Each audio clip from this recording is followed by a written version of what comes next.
नमस्कार मंडळी, आज आपण उन्हाळी वाळवण रेसिपीजमध्ये खास झटकीपट होणारे त्याचबरोबर चविष्ट आणि पौष्टिक असे पालकचे पापड करणार आहोत. अगदी कोणतीही पूर्वतयारी न करता झटकीपट होणारे हे पापड आहेत.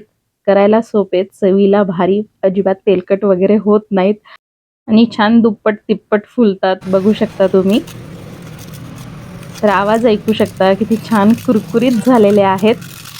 चला तर पाहूया ही खास रेसिपी.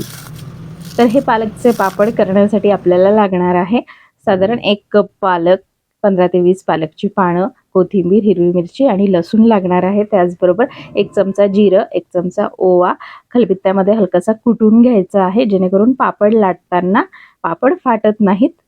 त्याचबरोबर आता इथे 2 ग्लास पाणी उकळायला ठेवलं होतं, त्यामध्ये पालक घालायची आणि ब्लांच करून घ्यायची आहे. म्हणजेच पालक फक्त उकळत्या पाण्यामध्ये घालायची, 1 मिनिट ठेवायची आणि लगेच काढून थंड पाण्यामध्ये घालायची. यामुळे काय होतं, आपले पापड वाळल्यानंतरही छान हिरवेगार राहतात, अजिबात त्यांचा रंग बदलत नाही. त्यामुळे ही प्रोसेस आपल्याला करायची आहे. लगेचच पालक थंड पाण्यातून काढायची आणि मिक्सरच्या भांड्यामध्ये घालायची. त्याचबरोबर लसूण, हिरवी मिरची आणि कोथिंबीर देखील इथे घालायची आहे. आवश्यकतेनुसार पाणी घालून मस्त बारीक पेस्ट करून घ्यायची. आता मिक्सरच्याच भांड्यामध्ये पाणी घालून अगदी 2 कप पाणी आपल्याला कढईमध्ये घालायचं आहे. त्याचबरोबर कुटून घेतलेले जिरे आणि ओवा देखील यामध्ये घालायचा आहे. 1 चमचा तीळ घालायचे आहेत, चवीनुसार मीठ आणि आपले पापड छान फुलले पाहिजे त्यासाठी अर्धा चमचा इथे पापड खार वापरायचा आहे. सगळं काही घातल्यानंतर व्यवस्थित एकदा मिक्स करून घ्यायचंय आणि चांगली या पाण्याला खळखळून उकळी काढायची आहे. तर अगदी 2 मिनिटांमध्ये मस्त उकळी आलेली आहे. कुठलंही एक माप तुम्ही ठरवून घ्या, वाटीचं किंवा कपाचं, आणि त्यानुसार सगळं प्रमाण मोजून घ्यायचं आहे.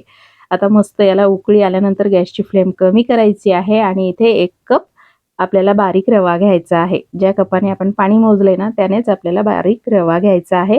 गॅसची फ्लेम कमी करून यामध्ये रवा घालायचा, विस्करच्या साहाय्याने किंवा चमच्याच्या साहाय्याने व्यवस्थित मिक्स करून घ्यायचा आहे. रवा जो आहे ना, पाणी लवकर शोषून घेतो आणि घट्ट होतो, तर अजिबात तळाशी लागू द्यायचं नाहीये किंवा तुम्ही हवं तर गॅसची फ्लेम बंद करून रवा मिक्स करून घेऊ शकता. तर अशा पद्धतीने जेव्हा आपण पापड करण्यासाठी पिठाची उकड काढतो, त्यानंतर हे पीठ आपल्याला 10-12 मिनिटं शिजू द्यावं लागतं. तेव्हाच आपले पापड व्यवस्थित लाटता येतात, कडेला चिरत नाही किंवा सुकल्यानंतरही ते कडेला चिरत नाही. त्यामुळे पीठ शिजवणं ही खूप महत्त्वाची स्टेप आहे. पण यामुळे काय होतं, ज्या भांड्यामध्ये आपण हे पीठ शिजवतो ना, तर त्या भांड्याला खाली हे पीठ लागून बसतं, खरडण तयार होतं. तर तसं होऊ नये म्हणून एक खास ट्रिक इथे तुम्हाला सांगणार आहे. तर ही प्रोसेस करण्याआधीच एका मोठ्या पातेल्यामध्ये मी 4 ते 5 ग्लास पाणी उकळायला ठेवलं होतं. पाण्याला चांगली उकळी आली की या पातेल्यावर आपली ही कढई ठेवायची आहे. यावर झाकण ठेवायचं आहे आणि 10 मिनिटं याला वाफ काढायची आहे. गॅसची फ्लेम मोठीच ठेवायची आहे. अशा पद्धतीने जर तुम्ही पिठाला वाफ दिली ना, तर अजिबात कढई खराब होत नाही, खरडणही तयार होत नाही आणि अगदी व्यवस्थित पीठ आपलं शिजल्या जातं. तर अगदी साधी सोपी ट्रिक आहे, नक्की वापरून पहा. तर 10 मिनिटं इथं पिठाला वाफ दिलेली आहे. मस्त दणदणीत वाफ पिठाला बसलेली आहे. पण आता हे गरम पीठ मळायचं म्हटलं की हात भाजतात, तर अजिबात टेन्शन घ्यायचं नाही. एखादा ग्लास किंवा मॅशर घ्यायचं आणि त्याने हे पीठ जे आहे ना, मॅश करून घ्यायचं, जेणेकरून यामध्ये गुठळ्या वगैरे असल्या त्याही मोडल्या जातात आणि एकदम सॉफ्ट असं पीठ तयार होतं.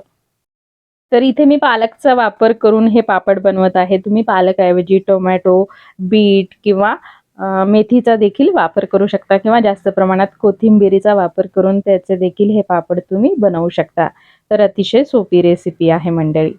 तर व्यवस्थित हे मॅश केल्यानंतर तुम्हाला मी पुढे कढई दाखवणार आहे. अजिबात आपल्या कढईला पीठ लागत नाही. तर बघू शकता, आता हे मिश्रण ना बऱ्यापैकी कोमट झालंय. आता मी याला हात लावू शकते इतपत आहे. तर आता हे पीठ लगेचच आपण हाताने देखील मळून घेऊया. त्याआधी बघू शकता, अजिबात आपली कढई खराब झालेली नाहीये आणि खास ट्रिक आहे, नक्की वापरून पहा. अशा पद्धतीने तुम्ही पिठाला वाफ देऊन असं हे मस्त पीठ तयार करून घ्यायचं आहे आणि पीठ आपलं अगदी परफेक्ट शिजल्या गेलेलं आहे की नाही, पापडासाठी तयार आहे की नाही, कसं ओळखायचं, तर पारी तयार करून बघायची. कढईला जर ती चिरत नसेल तर अगदी परफेक्ट आपलं पीठ तयार झालंय. त्यानंतर लाटी तयार करायची आहे आणि छोटे छोटे गोळे कट करून घ्यायचे. तर एकाच वेळी ही प्रोसेस करून घ्यायची आहे, जेणेकरून मग पिठाचे गोळे तयार असतात आणि झटपट मग पापड लाटल्या जातात. तर आता हे पीठ जे आहे पूर्णपणे थंड झालंय. अजिबात पीठ गरमच असायला पाहिजे असं काहीच नाहीये. मस्त थंडगार पिठाचे तुम्ही हे पापड लाटू शकता. अजिबात चिरणार वगैरे नाही. फक्त ज्या स्टेप्स मी सांगितलेले आहेत त्या पूर्णपणे फॉलो करा आणि तशा पद्धतीने हे पापड तुम्ही करून पहा. अगदी परफेक्ट तुमचे पापड तयार होतील. तर आता तुम्हाला पापड जेवढा बनवायचा आहे लहान मोठा त्यानुसार पिठाचे गोळे तुम्ही कट करून घेऊ शकता. तर इथे अगदी मी मध्यम आकाराचे छोटे छोटेच पापड बनवणार आहे. तर बघू शकता किती सुंदर हिरवागार रंग आलेला आहे. त्यासाठी पालक ब्लांच करून घेणं आवश्यक आहे. आता 2 प्लास्टिकचे पेपर कट करून घेतलेले आहेत आणि हे प्लास्टिकचे पेपर ना अजिबात असे पातळ नसले पाहिजे, कडक असले पाहिजे. तेव्हाच मग एकसारखा पापड लाटला जातो, वळ्या वगैरे पडत नाहीत. आता पिठाचा गोळा ठेवायचा प्लास्टिक पेपरवर, दुसरा प्लास्टिक पेपर त्यावर ठेवायचा आणि एखाद्या प्लेटने हलकासा पापड दाबून घ्यायचा आणि मग एकदम पातळ पापड तुम्हाला पाहिजे असेल तर मग लाटण्याने तो लाटून घ्यायचा आहे. अजिबात लाटायला कठीण जात नाही.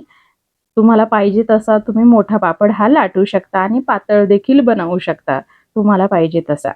तर अतिशय सोपी पद्धत आहे मंडळी. तर बघू शकता मी अगदी छोट्या छोट्याच आकाराचे हे पापड बनवत आहे. मस्त असा पातळ पापड इथे तयार झाला. पापड लाटून झाला की प्लास्टिक पेपरवरून हात फिरवून घ्यायचा आणि मग प्लास्टिक पेपर काढायचा आणि ज्या शीटवर घालायचं आहे त्यावर हा प्लास्टिक पेपर ठेवायचा व्यवस्थित आणि परत व्यवस्थित त्याला प्रेस करून मग काढून घ्यायचा. तर तुम्ही इथे बघितलंच असेल आपण एकही थेंब तेलाचा वापर न करता हे पापड बनवलेले आहेत. अजिबात तेलाचा कुठेही वापर केलेला नाहीये. तरी देखील मस्त असे हे पापड होतात. अजिबात पीठ हाताला वगैरे चिकटत नाही किंवा प्लास्टिक पेपरलाही चिकटत नाही. तर अगदी परफेक्ट प्रमाणामध्ये मी हे पापड तुम्हाला सांगितलेले आहेत. अगदी झटकीपट इच्छा झाली तर तुम्ही पालक असेल घरात तर हे पापड बनवू शकता किंवा विदाऊट पालक नुसत्या रव्याचे देखील तुम्ही हे पापड बनवू शकता. तर अगदी घरामध्येच सुकवायला ठेवले होते फॅन खाली 2-3 तास. त्यानंतर उन्हामध्ये 1 दिवस सुकवले. तर छान पापड इथे सुकलेले आहेत. बघू शकता मस्त पातळ आहेत आणि रंगही किती सुरेख असा हिरवागार दिसत आहे. अजिबात भुरके पडलेले नाहीयेत. तर अशा पद्धतीने तुम्ही हे पौष्टिक आणि चविष्ट पालकचे पापड बनवू शकता. वर्षभरासाठी आपण हे पालकचे पापड बनवत आहोत. ऊन येत असेल तर अगदी 2-3 दिवस उन्हामध्ये ठेवू शकता, जेणेकरून मग वर्षभर साठवायला सोपं जातं. ते खराब होत नाहीत किंवा त्यांना जाळी वगैरे लागत नाही. तेल चांगलं तापवून मस्त तेलामध्ये तळल्यानंतर अगदी दुप्पट तिप्पट हे पापड फुलतात. पापड खारचा नक्की वापर करा, त्यामुळे पापड फुलायला मदत मिळते. आणि अशा पद्धतीने तुम्ही हे पालकचे पापड नक्की बनवून बघा. कशी वाटली मंडळी आजची ही रेसिपी? आवडली का, उपयोगाची वाटली का, हे कमेंटमध्ये नक्की कळवा. त्याचबरोबर जी मुलं पालक अजिबात खात नाहीत तीच मुलं अगदी आवडीने हे पापड खातील याची मी तुम्हाला खात्री देते. तर आज सकाळी रेसिपीसाठी मी हे पापड तळून दाखवले होते. तर लगेचच मग मुलींच्या टिफिनला याच पापडची चटणी मी बनवली.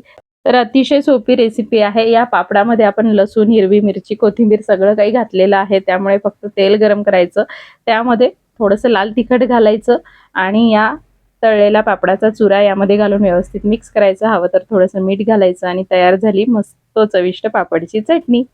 चला तर मग कशी वाटली आजची रेसिपी हे कमेंटमध्ये नक्की कळवा. रेसिपी नक्की करून पहा आणि आवडल्यास आपल्या शुभांगी स्किल्स रेसिपी चॅनलला नक्की सबस्क्राईब करून बेल आयकॉन देखील प्रेस करा. धन्यवाद.